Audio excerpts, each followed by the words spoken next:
All right, you should be able to hear me now. Welcome everyone. I'm gonna just explain you a few things. So if some of you are just a bit too late, they're not gonna miss the most important. My name is Christoph Fryer. That's in the first slide, which is here. And I'm really happy to be here with you today to demo you SeqGeq, the version 1.1, as it is here on my slide. So that's the last version you can download from the website. I have for that just tonight has like a really slow connection. I will do my best not to work fast, and hopefully you're not going to miss too much. If you have some lags, well, I do apologize in advance. There is nothing I can do, and if there's anything you're missing or you don't understand, raise your hand or ask a question. You are yourself muted. That is not something you should take personally. It's just for the background noise and not so much for the connection, actually. To avoid the background noise, you're all muted. That means if you have a question or something you'd like to tell me, just raise your hand. You should have a button or write down your question, and I'll do my best. I should have something which pops up on my screen. I'll do my best to answer it right away. If I miss it, which might happen, I'll just take it at the very end, and I'll go back to the logs and enter all your questions. So let me enlarge a bit my slides, and I've put my email address here. That is, if you have anything you'd like to ask me, you can drop me an email anytime. The only thing is, I'm based in Europe, so if like you're based in the US, don't panic. It might take me a few hours to reply, as I might be sleeping simply, or just in the plane. I'm traveling quite a lot. I've put the first slide here about all the help we have on the internet, and anything which you still like to learn. You can check the website. We do have a manual which contains a lot of information. You have a search menu, so you can go there and type a keyword, and normally it will direct you to whatever page we have explaining you that. And that's usually the best way to learn. I'm always explaining that, well, at least if you know there is a button, there's an option somewhere in SeqGeq which does the job for you, you can look for that in the manual, and it takes you 2 minutes to learn how to do it. The only mistake, the only bad thing is if you don't know there is a button, there's an option somewhere, and you don't even think about doing it in SeqGeq. And that's why I'm here today, to show you all the options we have. We also have monthly webinars. I think that is quite obvious. You can watch them recorded online. So if you've missed that one or anything else, you can check the website and watch that one again. You can also follow us on Twitter and Facebook. That is mainly to keep you up to date. We can tell you whenever we have new versions, since we develop SeqGeq quite a lot. We have new versions regularly, and if you want to be up to date and use the last version, that's probably the best thing you can do.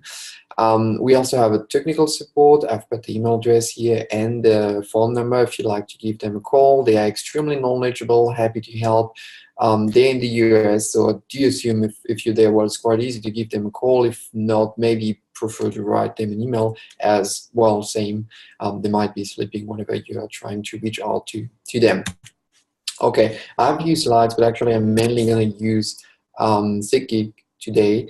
I have four parts. I'd like to present you the workspace, and then I'll explain you how to reduce your dimensionality and learn a few things in SeqGeq if you explore the dataset. Actually, that's the dataset we've provided with the installation. So if you install SeqGeq, you're going to find that dataset, and you can do exactly the same.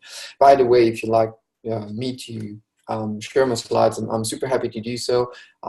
So you just drop me a line. I'm going to give you my email address at the end again, and I'm going to send you the slides, so you can also try to reproduce what we've been doing today.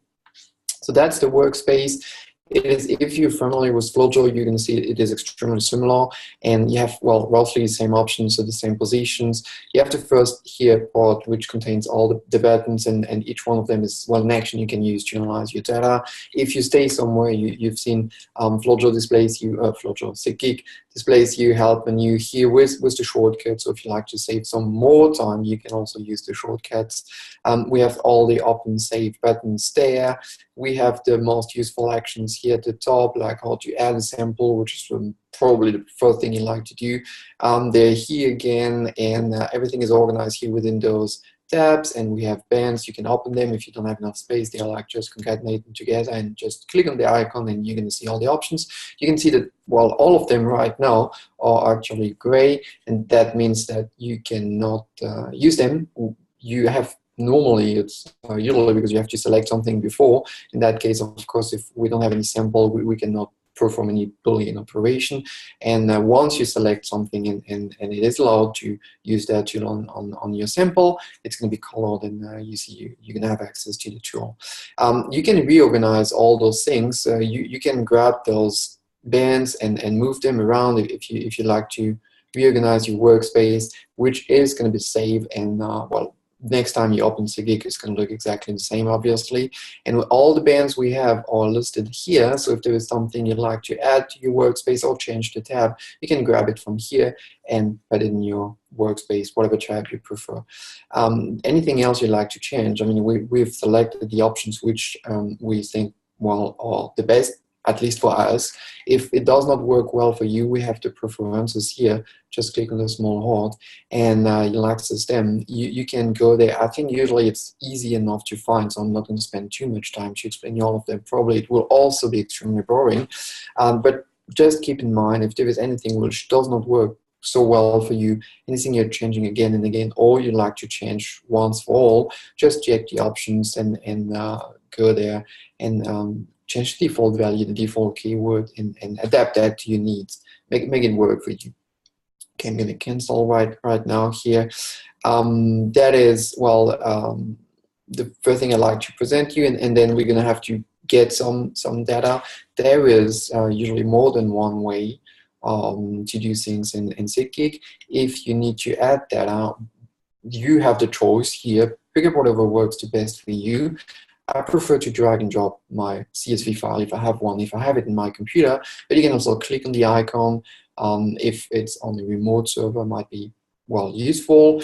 And if you have your sequencing on Bayspace, if you've been sequencing with them, you can simply click on the button, which is here in the workspace, and import your data set directly from Bayspace. It's going to concatenate all your experiment and open one file in SeqGeq. Obviously, I'm not going to do that today just simply because of my internet connection, but that's something you should try if you have Bayspace. What I have to present you, and that's more important right now, I have, well, the demo data set. I've chosen to do the presentation today is something which is included in the default installation, so you're going to find it in the folder, and it's a paper which has been published, well, no, it's 2 years ago, 2016, by Tirosh et al., and it contains almost 5,000 single cells. They have been isolated from 19 different patients, and they're all put together, so we do have a categorical variable which, well, tells me which patient it is.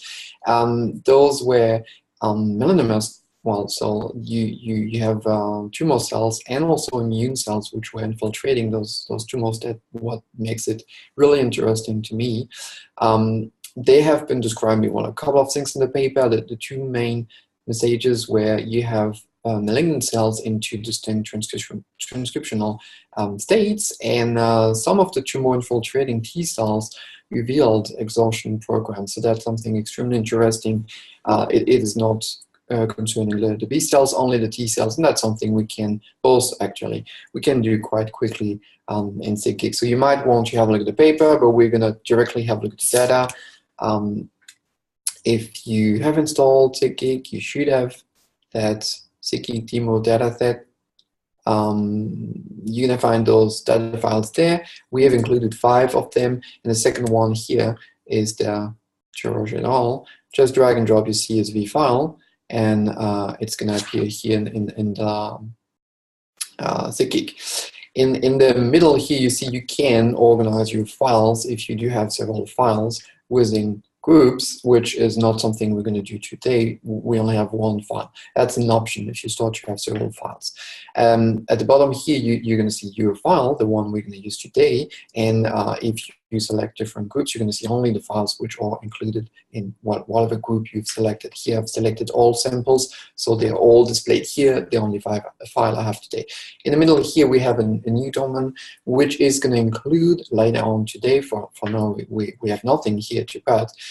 Gene sets, the list of genes which we're gonna use to characterize all cells, or once we've isolated a few populations, we can characterize them and see what is overexpressed by those cells and generate new gene sets directly within SeqGeq.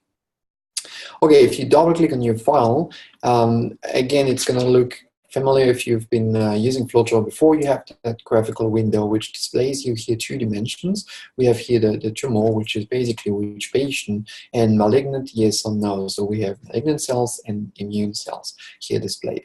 You can change those dimensions like you could do it in Flowchart, but we are dealing here with, some more dimensions. We don't have like 10 or 20 dimensions like in flow cytometry. We have almost 24,000. So we've included here new wings. You can open them clicking here on the corner of your, the side of your windows, and and you have both X and Y, and we have almost 24,000 dimensions, so they're all listed here. That's going to be a bit too much if you want to analyze that, and not really efficient if you want to analyze that the way you would have analyzed in Flowchart. But you can have a look at some individual genes, so like I can select them here and see that, I've detected some reads in cells, less or more cells, depending on which gene. Plus, we do have those three categorical variables, so that is something which is important here. I have the patient ID, so which patient it is. I told you we have 19 patients. I know those cells have been faxed before the sequencing, so I know if those are CD45 positive or negative cells, if those are immune cells or malignant cells. That is going to be extremely useful for us. And you can combine, that is something important. If you're able to fax before you sequence your cells, you can combine all those variables, all the information you have on your cells with the sequencing information. We also have, because that's something we can get from the fax, the cell sorting, the type of the immune cells, so T cell, B cell, NK cell, DC, macrophages, I guess, all those different cell types. That's something you can use to control that, to characterize all populations. I'm going to show you that in a few minutes. For the rest, you have gating tools here. You can use them to select cells if you like, but that's not, we're going to do that later on after we've reduced the dimensionality, and a few more options, and I'm going to try to explain that whenever we're working with them. The best thing is, the third thing you're going to have to do, and probably don't really have the choice, is reduce the dimensionality. As I told you, if we start to explore all those genes one by one, it's going to be quite overwhelming. It's a full PhD thesis to analyze not even half of them. It's not something you can do with that much dimensions. So I'm going to close that window, and I'm going to explain you how to reduce the dimensionality. We have, some discovery tools here, which you can use to find those cell populations. That's probably the first thing you want to do. You want to isolate, to identify some cell populations. You can start them to characterize or to compare. We have three ways to reduce dimensionalities in SeqGeq. We have TSNE, which is something you probably have heard about, or PCA. Those are kind of similar. The PCA is a rather simple one, which is doing a rather simple calculation, but actually it works extremely well to separate the main bee populations. And the TSNE does a somehow more complicated calculation, which implies some machine learning and helps to isolate generally all the cell populations. We're going to use both today, and the LDA is something we're not going to use today. It's something you can combine with the two other methods if you want to better characterize two populations you've been isolating, but I don't think we're going to use that one today. For all those tools, those dimension prediction methods, you have options you can play with. So whenever we're going to select one, you can have access to all those options. I do encourage you, if you don't really know what you're doing, or if it's the first time you're using SeqGeq or doing that type of analyze, to stick to the default options. Normally we have selected default options, which are doing a good job on many data sets. And if it's not working properly, if you want to try to improve the results, then start to have a look at them. What might be useful is downsampling. It helps you to select randomly or not, actually, depending on the options, some cells. So if you have too many cells, and if you want to speed up the calculation, you can just isolate randomly some cells and try on that subset. As both PCA and TSNE are really fast in SeqGeq, that's normally something you shouldn't have to do right now. I do assume if you have like many files and many cells, maybe an old computer, that might be interesting. All the other options, well, we're going to have a look at that in 2 minutes, and depending on your finding, that's more important probably, you might want to start again. So it's a first step, but it's certainly not the last step. Once you've reduced it dimensionally once, you might want to try again with different options, or you might want to combine with another dimensional reduction tool to, well, dig further and find more subpopulations. We're going to use the PCA first here. The reason is, well, it's a really fast one and usually does a really good job, so that's my first choice. I'm going to select my sample. I'm going to go here to dimensional reduction and a new window here which is popping up. I'm going to change here for PCA. We have the options. I'm going to stick to default options, but I want to select the genes I'd like to take into account, so it's going to open that new window here. There, let's do my screen resolution, I guess. You have all the list here, so quite a lot of them. I'm going to add them all, so I'm going to use them all. Just want to remove those 3 categorical variable because, well, that is not RNA information, that is not sequencing information, and I just want to prove you I'm not cheating, I'm not basing the dimensional reduction on the facts information here. So I have 23,000 something dimensions here, and I'm going to run my PCA. A PCA generates a few more dimensions than just the 2 which you normally get after a TSNE. Here I've generated 12 PCs. Each one of them is a new artificial dimensions. What you can see is that SeqGeq selected here the 6 first dimensions, and they are explaining here total of 94% of the variability. So that's quite enough. If you want something which is even more precise, you can go to here up to 12 or even more actually if you change the options, but here 6 is well enough. And if I click OK, it's going to populate me the graphical window with the results of my PCA. So you see it has selected here PC1 and PC2, which the first one is always the one which explains the most, and then a bit less and a bit less. You can see PC1 here, well, we found 2 populations quite clearly. PC2 does not contain so much information. And if you open the wing here, you can select those new parameters. Here I can have a look at PC3. Yeah, it separates. You have many subpopulations. Well, I'm going to stick to PC1 and 2 for now. Whenever you have that, the next thing is, well, you'd like to know what are those 2 populations. Based on what I've told you, you can probably imagine here that we have immune and tumor cells. Those are the 2 main subpopulations here. Those are totally different cells, and they are easy to separate. So that is what I do assume. You might want to start to gate in those cells and have a little bit what you express, but it can take you, well, long time, or you'll have to have a little bit something which is specifically expressed by tumor cells or immune cells, like different gamma. You know which population does express that particular gene, but it does not mean that each one of your cells is going to have reads for that at the time point of the analyze. So what we could do is hit mapping and select whatever dimensions we like to use. So it can be interferon gamma, TNF something, if you like to characterize your immune cell and your tumor cells. Or we can also do that with the patient ID here. So we can see that all of them, well, you have both immune and tumor cells. Well, for now you have to trust me, those are immune and tumor cells. I'm spoiling you. They all have both populations, and now we can change that here for malignant, yes and no. So that's the CD45 and no. Even if you were not trusting me, you can see that we indeed have tumor cells here in red, and immune cells here in green. So we've separated those two populations. If we have a look at PC3 again, you see that I have here different subpopulations for tumor and immune cells, for example. Okay, so that's quite nice, and it's super fast. Being an immunologist, I can tell you that I'm rather disappointed to see only one immune cell population that is like oversimplified. I want to see at least B cells, T cells, those main cell populations. So I'm not super happy with the PCA here. Let's say it's not enough. But I can combine that with the T-SNE. T-SNE is normally something which takes quite a long time to calculate. If you start it in the 24,000 dimensions. But what we can do now is select T-SNE and select our genes, but we can also select here parameters. So we can actually base the T-SNE on what we've been calculating using the PCA. So those new dimensions here, 6 dimensions, I've been telling you those 6 dimensions, they explain 96% of the variability, which means taking into account only 6 dimensions here, I'm almost as precise, and it's going to speed up the calculation, the T-SNE calculation, so you can ignore the warning. It's going to be super fast anyway.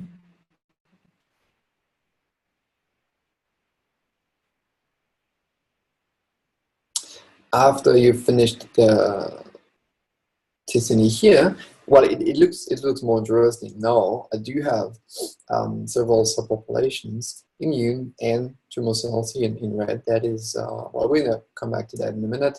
But here, I do have at least 2 of the immune cell populations. I told you at the beginning that we do have a list for that, some dimension, facts information. You have that which is in front of me. Let me start again. So we have the non-malignant cell type, which is, well, T cell, B cell, and so on. And if I color map using that, I can see that I have here my T cells, my B cells, and the other cells here have a few yellow and a few orange dots. Those are not well separated.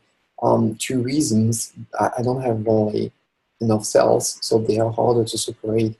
And if you take into account all the other cells, it's rather noisy. So maybe if you gate in them, well, probably if you gate only in those cells, you're going to be able to separate them. Macrophage does not express the same genes as NK cells. But here, due to the noise and the low number of cells, it's quite impossible to totally separate them.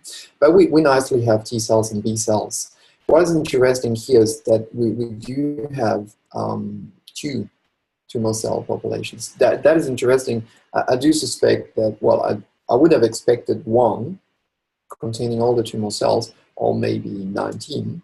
Each tumor is unique. They should be all unique. But 2 is rather, well, intriguing. I don't really know why we only have 2. What we can do if we want to dig further and explore that is we can have a look at that only. So I'm going to change the dimension here, and I'm going to select malignant, yes, no. So the 2 here means malignant. So I can gate that. Those are my malignant cells. I can double click and open a new graphical window here, which contains now only the malignant cells. Here you have a new populations, which appears here in the workspace as well. So now let's go back to the T-SNE, and we have the 2 clusters, the 2 malignant cells clusters. So what is interesting now is to have a look at the tumor for which patient.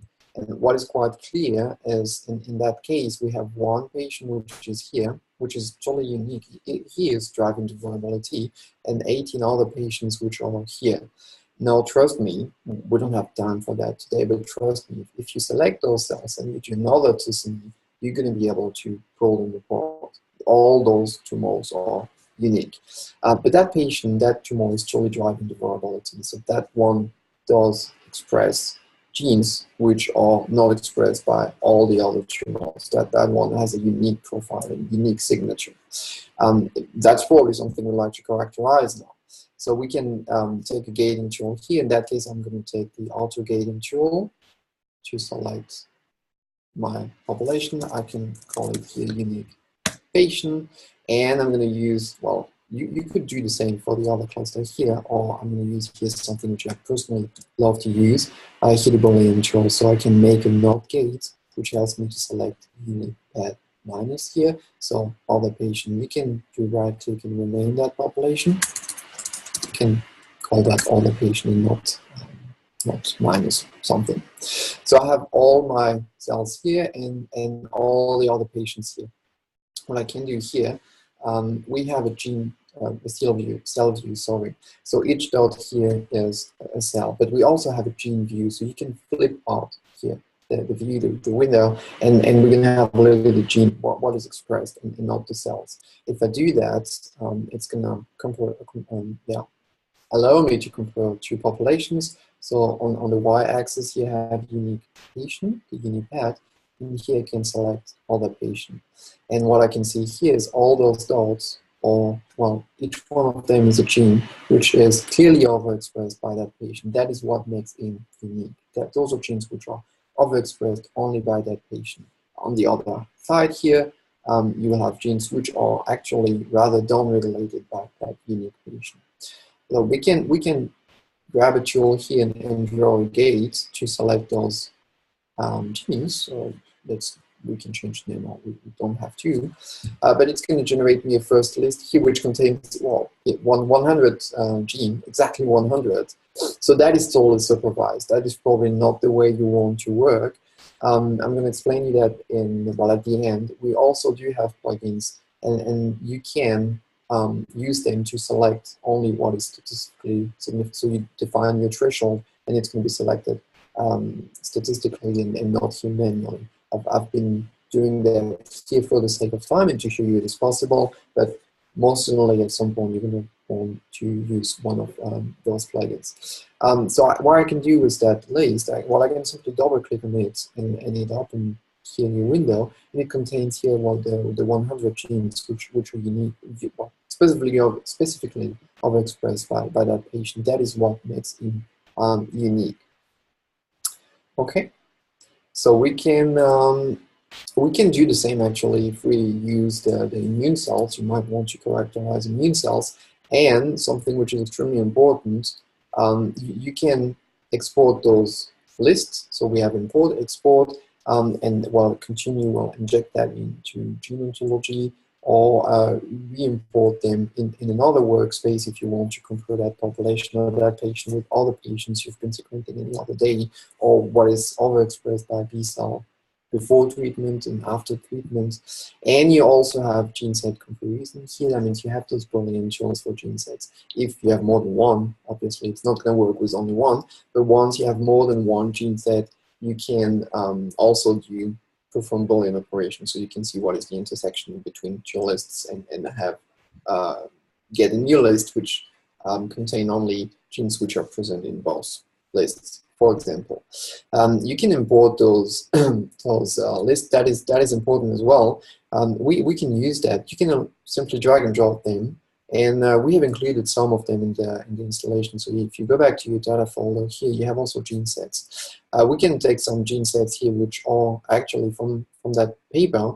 I've been telling you they've been characterizing those T cells which are getting exhausted, and they have generated here a list of genes which are normally expressed by cells, immune cells getting exhausted. So we can drag and drop that in the workspace as well, and we have 131 genes which are known to be expressed by cells when they get exhausted. So we can have a look at, let's go back to the cell view, and actually let's go back to all the cells. I want to have a look at the immune cells now.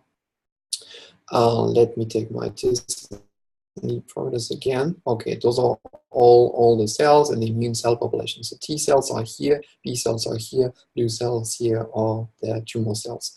And I can change the heat mapping option here, and I can select now also gene sets. So I can select here exhaustion and apply the operation, and you can see cells which are getting here orange or red are getting exhausted. So those cells, those T cells, it only concerns T cells are getting exhausted. Those are T cells which are not, and those are T cells which are more and more getting exhausted. So if normally it's probably one of the defense, if you want to be a successful tumor, you have to do two things mainly. You have to grow quickly. That is actually the other thing in the paper. They have been showing that they have different transcriptional states, and you have to avoid getting killed by immune cells. So here, those T cells, it could be the cells like that newly invaded the tumor and they're not yet exhausted after some time. And well, if you the hypothesis is that the tumor cells are producing something which leads the T cells to exhaustion.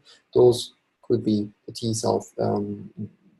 They have been infiltrated the tumor a couple of days ago, and the tumor is trying to get rid of them, not to get killed by them.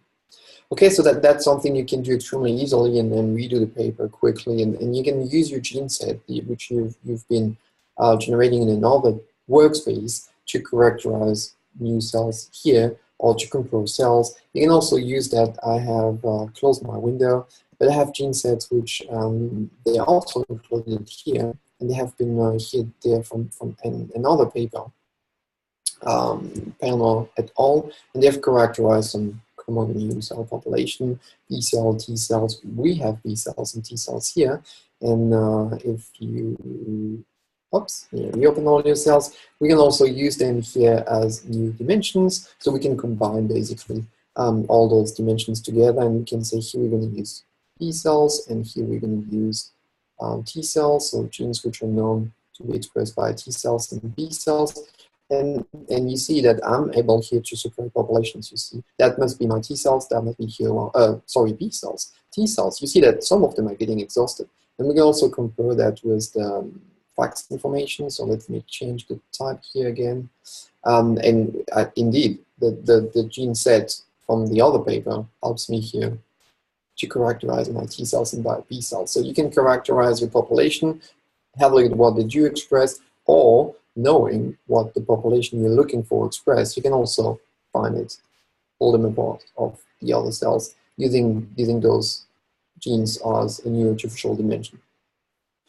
Okay, let's continue here. Well, I'm going to select my T cell, and I want to show you something with the T cells. With something else you can do with the gene sets, you can also do your own. You can start a new gene set here, and I want to work with the T cell.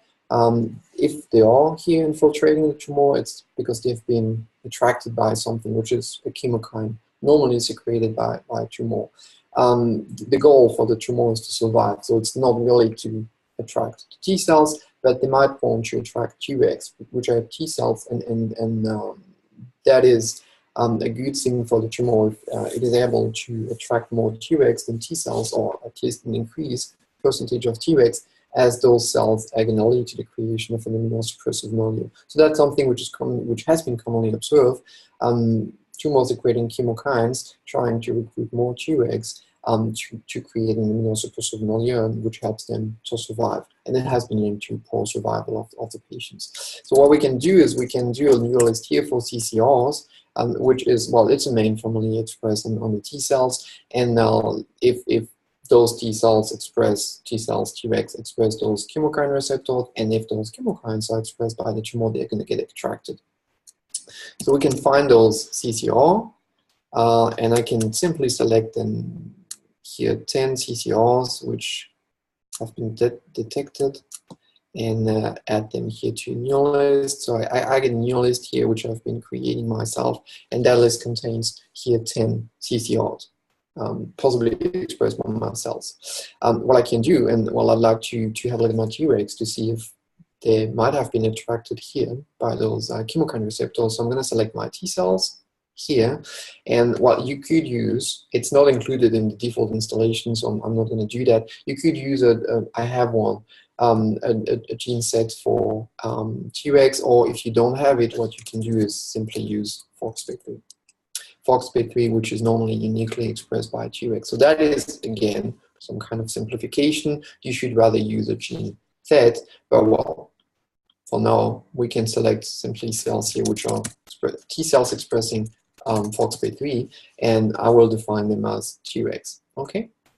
So once I have that, I've selected 143 Tregs out of all my T cells.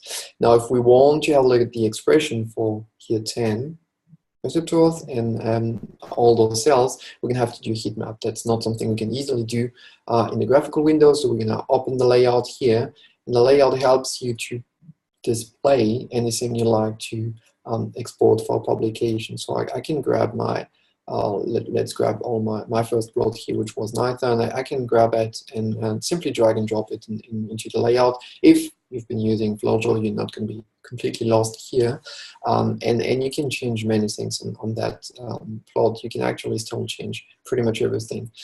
You have many options. Feel free to explore. You can put some more annotation. You can, well, export your image. You can print your graphs here. You have many options here to add some shadow or change the gradient. So you can really make publication ready figures here directly in SeqGeq. You can rearrange your plot if you have more than one. If you want to change anything else, probably the best thing to do, if you don't remember where it is to double click on your plot. It opens here a new window which contains 4 tabs, and here you will find all the options, everything you can change. You still can, you can change anything. The only thing you cannot change anymore in the layout, you cannot move your gate around. So if you do have to move your gates, you're going to have to go back to the workspace, move that gate, but everything is going to be updated live in the layout. Anything else can be changed here directly in the layout. So you can change your dimensions, you can change the statistic, the type of your plot. Here it's a heat map statistic, but you might want to have normal pseudocolor, you might want to have a grid, so it's going to change the type of my plot here. You have an option here to annotate, so you can well, for example, here I can remove the sum just to show you what was B cells. You can put B cells and T cells, which is going to change the region here. You can, well, change the colors, you can change the size. So you can really be creative and make, as I told you, something which is publication ready. Once you have that, just go to File and export your image. So select whatever works the best for you. They are almost all of them are like medium resolution, it's 72 dpi. So if you select that, that is enough for a slide. If you want to go for publication or poster, something you like to print, I do suggest to select PDF. That is 300 dpi, and it's much better, it's higher resolution. If you have anything else you like to change and you know how to work in Adobe, select SVG, which is standard vector graphic. That's something you can open in Adobe. Everything is still a vector, so you can change your colors, you can change your notation, you can change position of things. So if it's really something specific you like to do once for the publication, that's probably the option that you were looking for. Okay, now I was willing to work actually with my T-Rex and not all the cells. That was mainly to show you the options. So I'm going to delete that one, simply delete, and grab my T-Rex, which I'm going to put here on. And I'm also going to remove those page breaks. They are not solely useful here. So I've selected my T-Rex here, and what we want to do is a heat map with here my 10 CCR receptors. So I'm going to do simply right click and have an option here, make heat map. You can select the list you like to use, the gene sets. I'm going to select the CCR here gene set, and it's going to populate me a heat map. And I can have a look at all the cells here on the x-axis and y-axis here, all the receptors. Let me enlarge that a bit. So you see that my T-Rex are not expressing CCR3 or CCR10 or CCR9, not so much CCR1. That is common. Well, if you've been working with those cells or chemokines, that is something you should know. Did you express 6, 4, 7, 5, and 8, for example?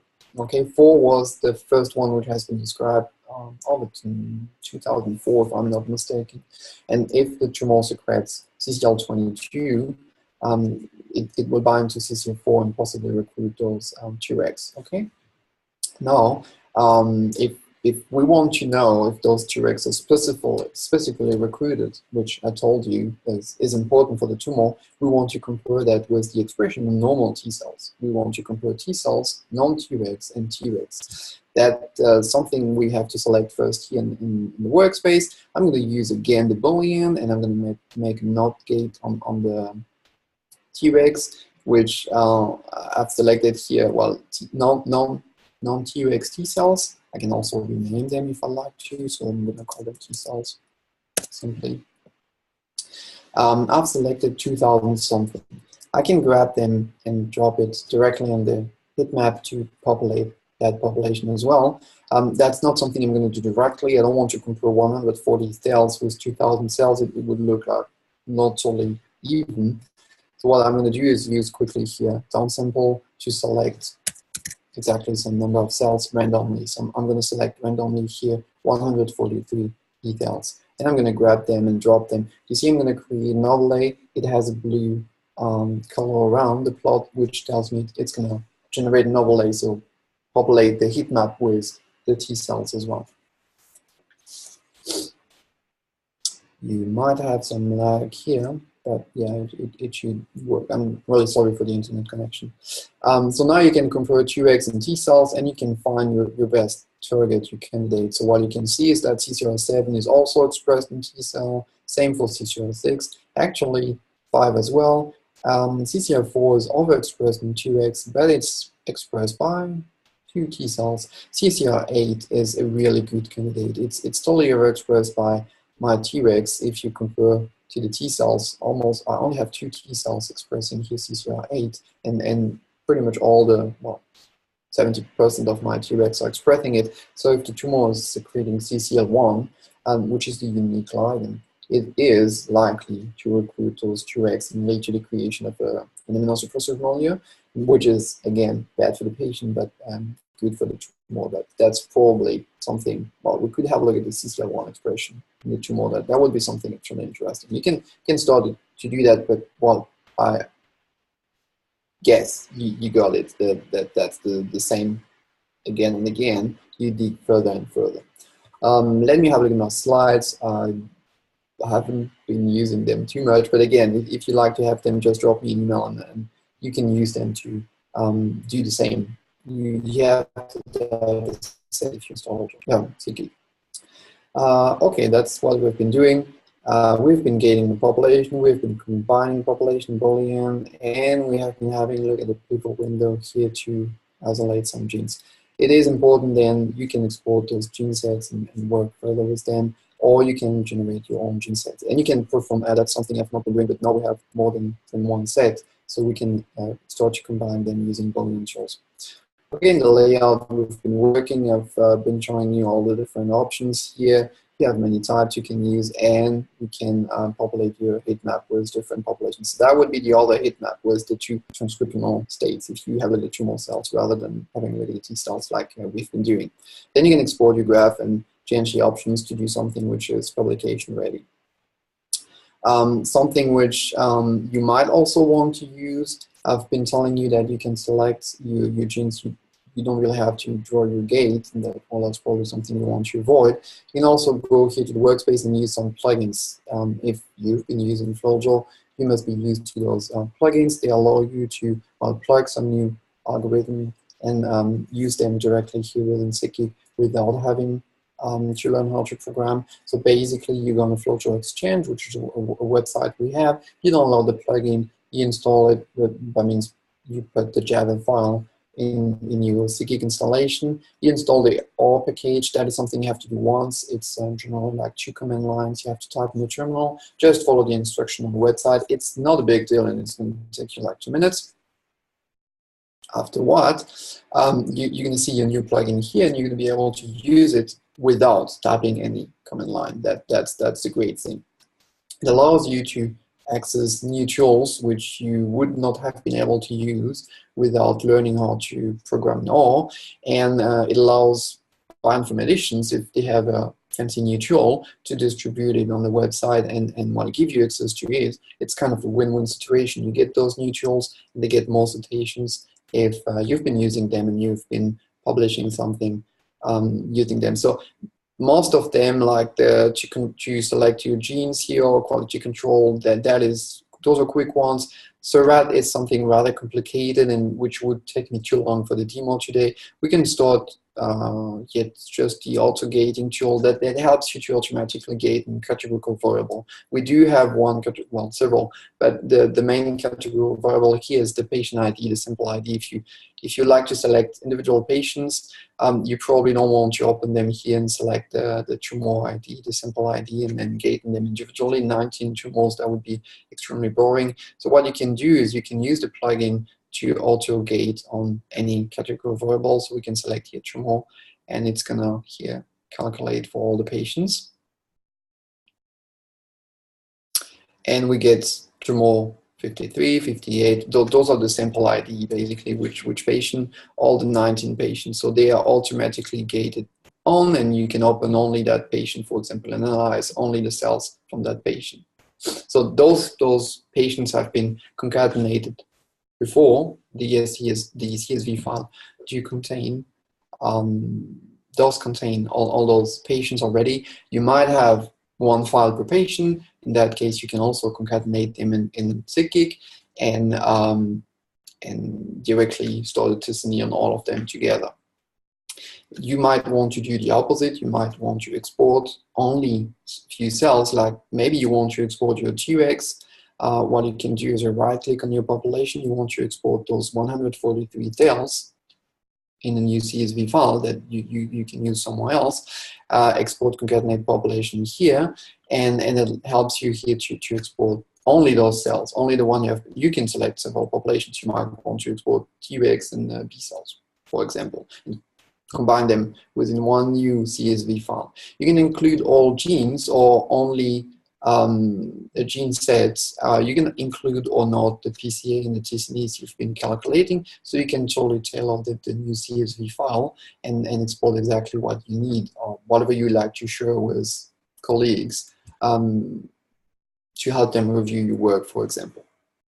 Once everything is done, you probably want to save your work as well. So the option is here. You can save as, and it's gonna save your workspace as well, a big file which contains obviously all your calculation, the gates, the gene sets you've been